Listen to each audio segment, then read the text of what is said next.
Bien, pendientes de Bolivia, vamos ahora con En Contexto. Y está en el estudio el María Angulo. El María, ¿qué tal? Buenas tardes, Rosa. Buenas tardes. Empezamos esta crónica de la semana en que se va a inaugurar ya este Mundial de Fútbol 2026, hablando precisamente de la geopolítica de este certamen deportivo. Así es, Rosa. De hecho, tenemos que hablar de este tema y es inevitable porque la Copa Mundial de la FIFA 2026 no es solo el torneo de fútbol más grande de la historia, sino también un reflejo de las tensiones políticas que vive el mundo. Y si hablamos sobre este tema, es inevitable mencionar al presidente estadounidense Donald Trump. ¿Por qué? Porque nada en este certamen deportivo es al azar y detrás de los partidos en Estados Unidos, en México y en Canadá se escondería un complejo tablero político. A la luz de los expertos, Trump se ha encargado de politizar el Mundial a tal punto de aumentar la presión interna en Estados Unidos con el objetivo de promover la que está escrita como su agenda nacionalista.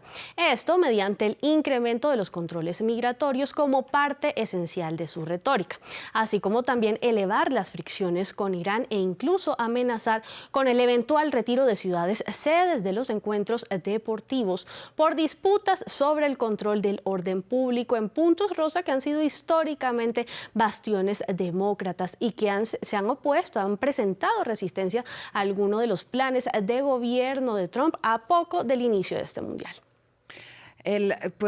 Más adelante seguiremos abordando cuestiones de política interna en el contexto de este mundial, pero hablemos ahora en particular de esta guerra en Medio Oriente, tal y como nos la señalabas tú en estas imágenes.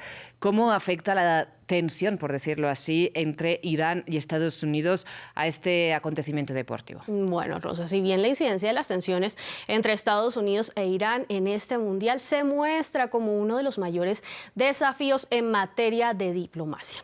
Hemos visto cómo justamente la participación de la selección iraní ante las confrontaciones bélicas, la guerra que se libra en Medio Oriente y los ataques estadounidenses e israelíes contra ese territorio llegaron incluso a poner en duda la participación de este equipo en el certamen deportivo que iniciará, como bien lo decías, este jueves. Y como en medio de este contexto de presiones crecientes, la solución que en su momento encontró la FIFA ante los intentos de Donald Trump de frenar la participación de dicha selección en el Mundial y de que estos entrenaran en territorio estadounidense fue recibirlos en territorio mexicano y trasladarlos desde un campamento establecido en Tijuana hacia Estados Unidos únicamente cuando haya que jugar los partidos que les corresponden. En medio de este panorama, incluso las delegaciones iraníes que buscaban respaldar a sus jugadores en Estados Unidos han enfrentado dificultades de acceso al país, esto debido a bloqueos a los visados y también al endurecimiento de las políticas de viaje a Estados Unidos, que ha sido, Rosa, llamado como el método del muro de las visas y que afecta a cerca de 75 países. En este panorama, tal como lo han indicado analistas, este mundial es atravesado por la guerra que está en curso en Medio Oriente y en esta Trump es un factor determinante, si no el más crucial, en referencia a lo que está pasando en esa parte del mundo. Y precisamente por la guerra que libra en Ucrania, la FIFA ha vetado a Rusia, ¿no?, de participar en el Mundial de Fútbol. Cuéntanos, ¿cuáles son las reacciones y las críticas a este veto? Rosa, lo que cuestionan los expertos acerca de este tema es algo que catalogan como el doble rasero diplomático ejercido por parte de la FIFA al excluir, como bien decías, a la selección de Rusia del torneo deportivo a causa de la guerra en Ucrania, iniciada, recordemos, desde el mes de febrero del año 2022. Pero como pese a ello otras selecciones, como por ejemplo la de Israel y la de Irán, sí pueden jugar en la Copa, a pesar de permanecer inmersas en la creciente crisis que vive Medio Oriente.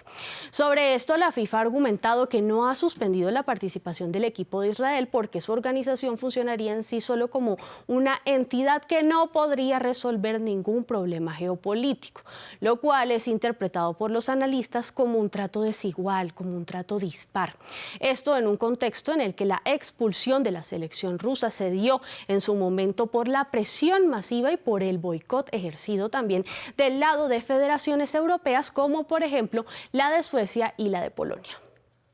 Claro, un doble rasero que se ha criticado también a certámenes como Eurovisión o también al Comité Olímpico Internacional.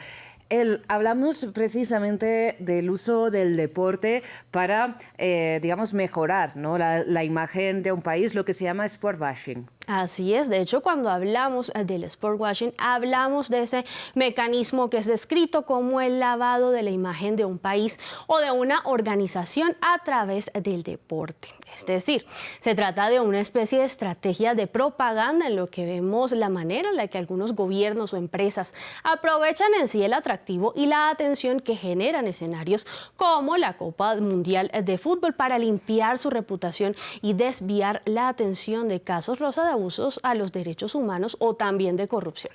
En este contexto hay que señalar casos históricos, como por ejemplo lo sucedió en el año 1936, en otro escenario que fue el de los Juegos Olímpicos en Berlín, que se dieron bajo la Alemania nazi, o también el Mundial de Argentina que se dio en el año 1978 bajo la dictadura militar, y más recientemente el caso del Mundial de Qatar 2022, en el que la nación fue señalada de haber usado la Copa Mundial de Fútbol para posicionarse geopolíticamente y así, Rosa, diversificar también su economía. Pues volvemos ahora a la Copa del Mundo que empezará esta semana, atravesada por esta política migratoria agresiva, ¿no?, de Donald Trump. ¿Cómo afecta precisamente este contexto a la celebración que supuestamente debe ser este certamen para los aficionados al fútbol? Este es un punto clave, Rosa, porque en efecto las políticas migratorias de la administración del presidente estadounidense Donald Trump han enfriado de alguna manera ese ambiente festivo característico del Mundial de Fútbol. De hecho, en el marco de este evento en México fue creada una asamblea que es denominada como Asamblea Anticopa del Mundo, que reúne a activistas que reclaman respeto por los derechos de los migrantes y también mayor respaldo a las operaciones de búsqueda de desaparecidos en territorio mexicano. En lugar de la inversión de tantos recursos para un despliegue para vestir a la capital mexicana con insignias propias del Mundial. De hecho, vale la pena que escuchemos lo que indicó una de sus miembros, que ha sido identificada como Natalia Lara. Veamos lo que explica. Estas intervenciones son la contranarrativa hacia el gobierno, diciendo que no somos una fiesta mundialista hospitalaria, somos un pueblo saqueado que está siendo intervenido por un maquillaje mediático que es la FIFA, y por eso estamos aquí desde bajo Puente de la Resistencia anunciando pues que seguimos resistiendo frente a todo este despojo. Así las cosas, aunque el fútbol sigue siendo un motivo de fiesta y de diversión para muchos, en algunos territorios de México el Mundial solo acentúa, Rosa, el desequilibrio social y de poder y abre también de nuevo el debate acerca de la incidencia de la geopolítica en la Copa del Mundo. María, pues muchas gracias por acercarnos esta perspectiva en la crónica de hoy de En Contexto. A ti, Rosa, por recibirme. Gracias. Breve pausa, enseguida regresamos.